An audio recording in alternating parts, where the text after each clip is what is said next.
ఈ సాంబార్ ఒకటి ఉండి సరిపోద్దండి, ఇంకేం అవసరం లేదు. అంత కమ్మగా ఉంటుందండి. తింటున్న సొరకాయ ముక్కలు అన్నీ ఉడికిపోయి మనకి చాలా రుచిగా ఉంటుంది. ఇది ఎలా అన్నది ఇప్పుడు చూపిస్తారండి.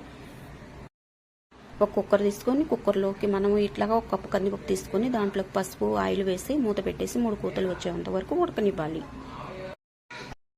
ఒక గిన్నె తీసుకొని గిన్నెలో ఒక చింతపండు తీసుకొని వాటర్ పోసి నాననివ్వాలి, పక్కన పెట్టేసుకోవాలి.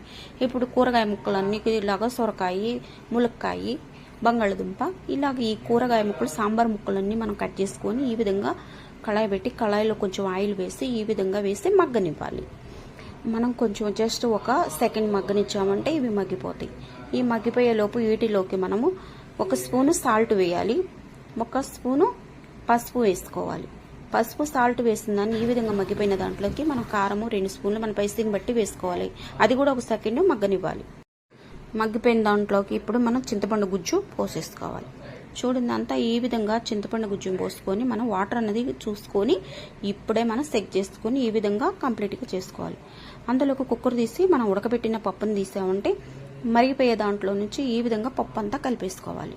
కలిపేసి పక్కన పెట్టేసి మగ్గుతూ ఉంటుంది. మనం ఒక కళాయి తీసుకొని దాంట్లో పప్పు తయారు చేసుకోవాలి. దాంట్లోకి వెల్లుల్లి రేకులు, ఈ విధంగా ఎండుమిర్చి, కొంచెం ఇంగువ వేసి పోపు అంతా ఈ విధంగా మనం రెడీ చేసుకోవాలి. రెడీ చేసుకున్న పోపుని మరిగిపోయే సాంబార్లోకి వేసేయాలి.